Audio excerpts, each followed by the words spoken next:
Praise the lord, హల్లెలూయా. దేవుని యొక్క వాక్యాన్ని మనము చదువుకుందాం ప్రియులారా. పరిశుద్ధ గ్రంథంలో నుంచి హోషేయ గ్రంథము 12వ అధ్యాయము ప్రియులారా 3-4 వచనాలు మనము చదువుదాం. 3-4 వచనాలు మనం చదువుదాం. హోషేయ గ్రంథం పేజీ నంబరు 750, పేజీ నంబరు 750 పేజీ 12వ అధ్యాయము 3-4 వచనాలు చదువుదాం. చదువమా. తల్లి గర్భమందు యాకోబు తన సహోదరుని మడిమెను పట్టుకొనెను. మగసిరి గలవాడై యాకోబు దేవునితో పోరాడెను. చూడండి, యాకోబు దూతతో పోరాడి చేయమందెను. అతడు కన్నీరు విడిచి అతని బతిమాలెను. బేతేలులో ఆయన అతనికి ప్రత్యక్షమాయెను. అక్కడ ఆయన మనతో మాట్లాడెను అనండి. ప్రియమైన దేవుని బిడ్డలారా, వాక్యమేనండి. ఇక్కడ యాకోబు అనేటువంటి భక్తుడు ప్రార్థన చేసినట్టుగా మనం చూస్తున్నాం. గత దినాన ప్రార్థన చేసిన వ్యక్తులను చెప్పాను. ఆ ప్రార్థనలో వచ్చిన మేలు మీతో చెప్పాను. ఈరోజు మరొక వ్యక్తి ప్రార్థన నేను ముందుస్తున్నాను. ఆ ప్రార్థన ఎవరు చేశారు, చేసిన ప్రార్థనకు వచ్చిన ఫలితం ఏంటి అనేది ఇక్కడ మనం చూస్తున్నాం. ఇక్కడ యాకోబు అనేటువంటి వ్యక్తి ప్రార్థన చేస్తున్నాడు. ఆయన ప్రార్థన చేస్తున్నాడు. అయితే ఎలా ప్రార్థన చేస్తున్నాడో, ఏ రీతిగా ప్రార్థన చేస్తున్నాడో, ఏ విధంగా ప్రార్థన చేస్తున్నాడో అక్కడ రాయబడింది. ఆయన ప్రార్థన చేసిన విధానము అక్కడ మనకు కనబడుతుంది. 3 విషయాలు అక్కడ మనకు కనబడుతున్నాయి. ఒకటి, ఆయన దేవుడితో పోరాడాడు అని ఉందండి. పోరాడుతున్నాడు అంటే దేవుడితో పోరాడటం అంటే ప్రార్థనలో పోరాడుతున్నాడని అర్థం. ప్రార్థనలో పోరాడుతున్నాడంటే ఈ మాట మీకు ఎలా అర్థమవుతుందంటే, మీరు ఎలా చెప్పాలంటే, పోరాడుతున్నాడంటే ఎక్కువగా ప్రార్థన చేస్తున్నాడు. అది తక్కువ ప్రార్థన చేసే వాళ్ళకి, ఎక్కువ ప్రార్థన చేసే వాళ్ళకి చాలా తేడా ఉందండి. ఎక్కువ ప్రార్థన చేసే వాళ్ళకి, తక్కువ ప్రార్థన చేసే వాళ్ళకి. ఎక్కువ ప్రార్థన చేసే వాళ్ళకి ప్రార్థన చేసినప్పుడు పిల్లల శరీరం అంతా కూడా చాలా బలహీన పడిపోతూ ఉంటుంది. ఎందుకంటే ఆ ప్రార్థన చేసినప్పుడు ఈ శరీరముతో పనిపడుతుంది అన్నమాట. కాబట్టి ఈయన ఎక్కువ ప్రార్థన చేస్తున్నాడు. ఎక్కువ ప్రార్థన అంటే పోరాడుతున్నాడనే మాటలు రాశాడు. ప్రార్థనలో ఎక్కువ సమయం ప్రార్థన చేస్తున్నాడు. కాబట్టి దేవుని బిడ్డలు కూడా ఈయన మన మాదిరిగా తీసుకున్నప్పుడు మనం ఏం చేయాలి? మనము కూడా ఏం చేయాలి? ఎక్కువగా ప్రార్థన చేయాలి. ఎక్కువగా ప్రార్థన చేయాలి. ఎక్కువగా ప్రార్థన చేయాలి. యాకోబులాగా ఎక్కువగా ప్రార్థన చేయాలి. తెలుసా? కాబట్టి ఈయనలాగా చాలా మంది, ఒకరు కాదు, వేల మంది యాకోబులాగా ప్రార్థన చేసిన భక్తులున్నారు.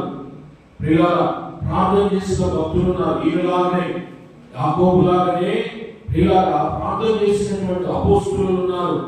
యేసుక్రీస్తు వారు 12 మంది శిష్యులు ప్రియులారా అట్లానే ప్రార్థన చేశారు. అలాగనే ప్రార్థన చేశారు. ఎక్కువ అధిక సమయము విస్తారముగా వారు ప్రార్థన చేశారు. వారు కూడా దేవుని సన్నిధిలో పోరాడిన వారుగా ఉన్నారు. వాళ్ళే కాకుండా నాకు తెలిసిన భక్తులు ఎంతో మంది అండి.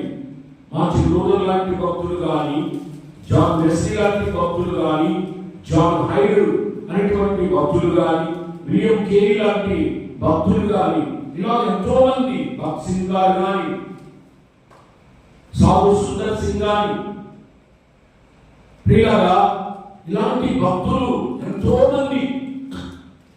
మంది ప్రార్థనలో పోరాడినటువంటి వ్యక్తులుగా మనకు చూస్తూ ఉన్నాం. కాబట్టి ఇక్కడ యాకోబు అనేటువంటి భక్తుడు ఇలాగా ఒకటి ఎక్కువ సమయము ప్రార్థన చేస్తూ ఉన్నాడు. అందుకే నేను ఇంగ్లీష్ లో ఒక మాట చెప్పాను, లెస్ టాక్ మోర్ వర్క్ అని ఒక ఇంగ్లీష్ వర్డ్ ఉంది.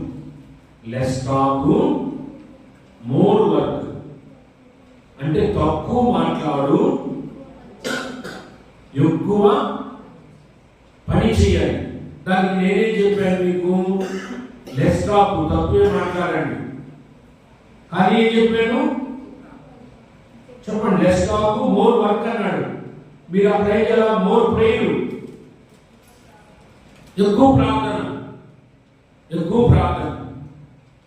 కాబట్టి ఎక్కువ ప్రార్థన చేయాలి.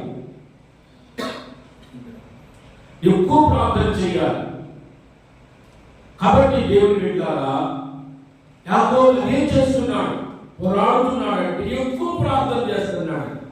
మనము ఒక 10 నిమిషాలు 15 నిమిషాలు లేదా ఒక అరగంట చేయగానే మోకాల మీద ఇంకా కూర్చోవాలనిపిస్తున్నాం, చేసుకుందాం. దాన్ని పోరాటం అనరు. పోరాటం అంటే ఏంటంటే మోకాల మీద అట్లానే చేయడం, దాన్ని పోరాటం అంటారు. అర్థమైన పోరాటం అంటే ఏదో అర్థమైందా? పోరాటం అంటే ఏంటి, మోకాళ్ళ మీద ఉండి అట్లానే మొరపెట్టడం, కొన్ని గంటల తరబడి మొరపెట్టడం, దాన్ని పోరాటం అంటారు. అలాగే కాకుండా యాకోబు అట్లనే చేశాడు, మోకాళ్ళ మీదే ఆయన అలా దేవుడిలో ఎక్కువ సమయం ప్రార్థన చేస్తున్నాడు. అలా ప్రార్థన ఎక్కువ సమయం చేసిన వాడిగా చరిత్రలో ఆయన నిలిచిపోయాడు. మీరు ఎక్కడైనా చూడండి, ప్రపంచ చరిత్రలో ప్రార్థన చేసిన వాళ్ళే పైకి వచ్చారు. ప్రార్థన చేసిన వాళ్ళే అభివృద్ధి అయ్యారు. ప్రార్థన చేసిన వాళ్ళే ఫలించారు. ప్రార్థన చేసిన వాళ్ళే చరిత్రలో నిలిచిపోయారు. ప్రార్థన లేని ఎక్కడ ఫలించినట్టు కానీ, ఎదిగినట్టు కానీ, అభివృద్ధి అయినట్టు కానీ, చరిత్రలో నిలిచినట్టుగా ఎక్కడ లేదు. కాబట్టి దేవుని బిడ్డలారా, ప్రార్థన అధికముగా చేసేవారుగా ఉండాలి.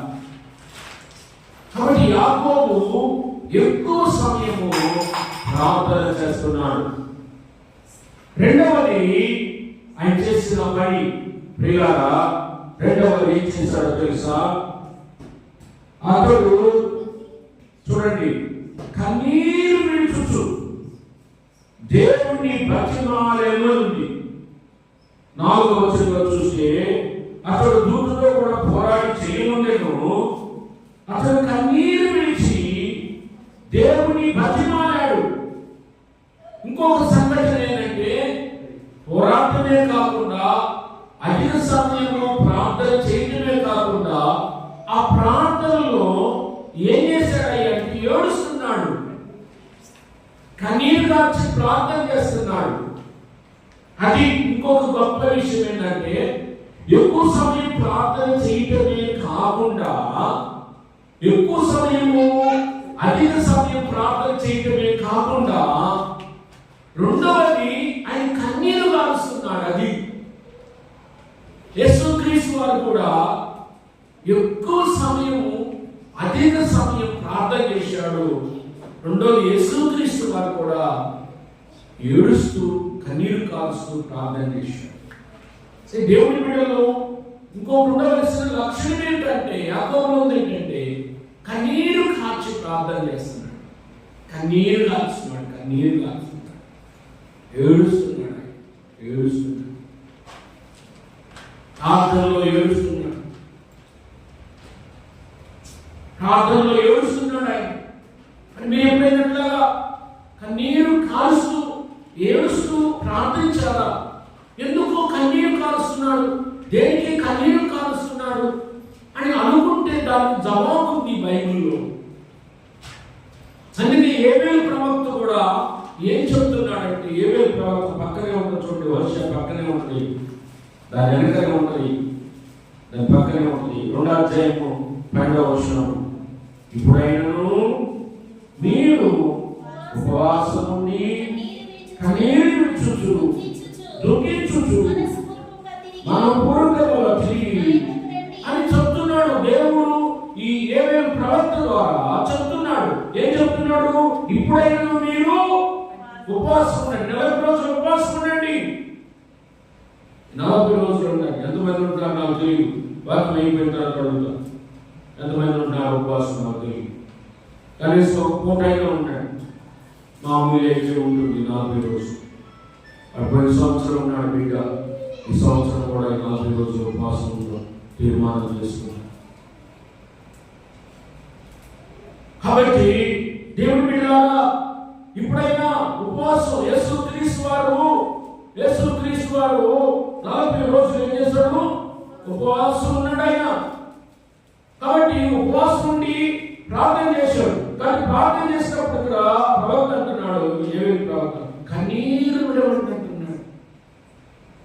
కన్నీరు విడవండి, కన్నీరు కాల్చండి అంటాడు కదా. కన్నీరు కాల్చండి, కన్నీరు కాల్చండి, కన్నీటి ప్రార్థన. అలాగా ఇర్మియా భక్తుడు కూడా కన్నీరు కాల్చి ప్రార్థన చేశాడు.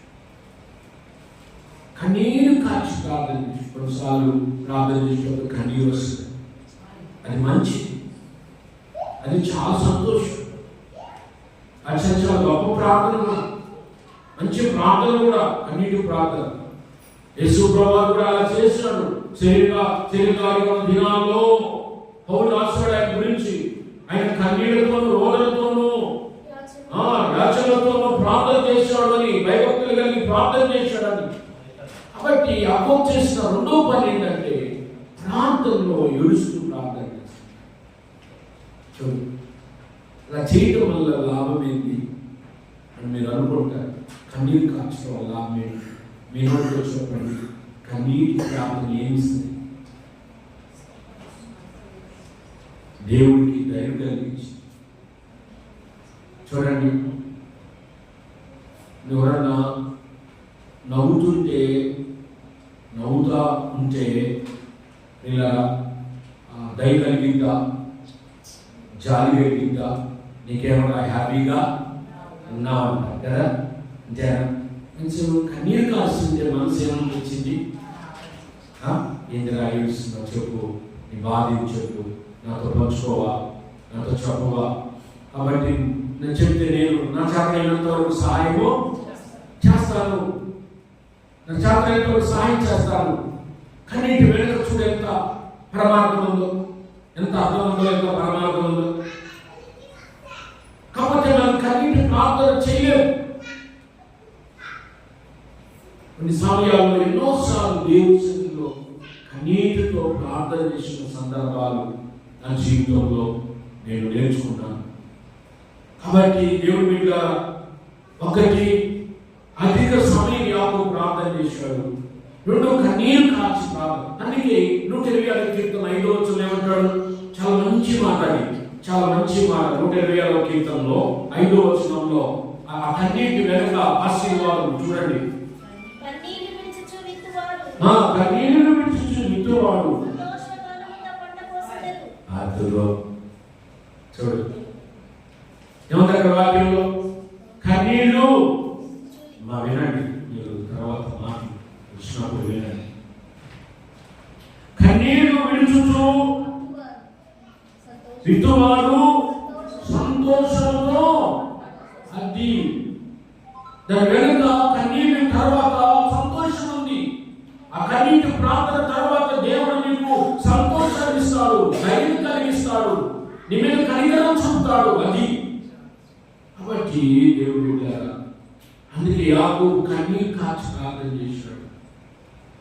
అది ఆదికాండంలో మనకు కనబడదు. అక్కడ ఇది హోషేయలు రాశాడు, ప్రవక్త రాశాడు ఆయన ప్రార్థన చేసిన విధానాన్ని. అధిక సమయం రాత్రంతా ప్రార్థన చేశాడు. తర్వాత 2వది కన్నీరు కాచి ప్రార్థన చేశాడు. 3వది ఏం చేశాడు తెలుసా? బతిమాలుకుంటున్నాడు. ప్రార్థనలో దేవుడిని ఏం చేస్తున్నాడు? బతులాడుతున్నాడు. మన విశ్వాసం బతులాడడం చాలా నిజం.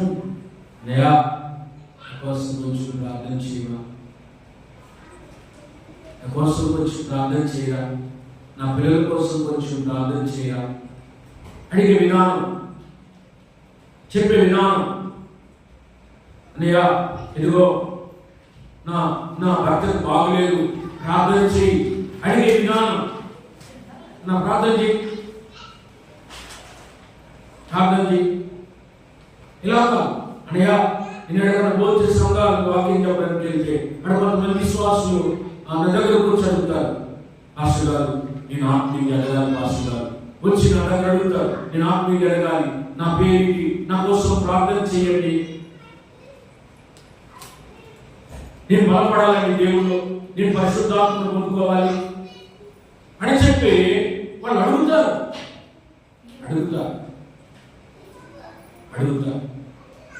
దావీదు వాక్యం వింటలేదు, వాక్యం వింటాలని వినాలి.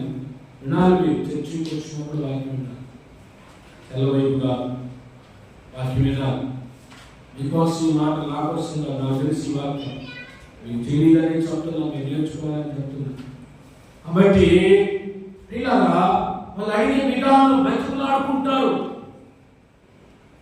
నీవు నీ జీవితంలో బతుకులాడుకోవాలి, దేవుని సేవకుని బతుకులాడుకోవాలి.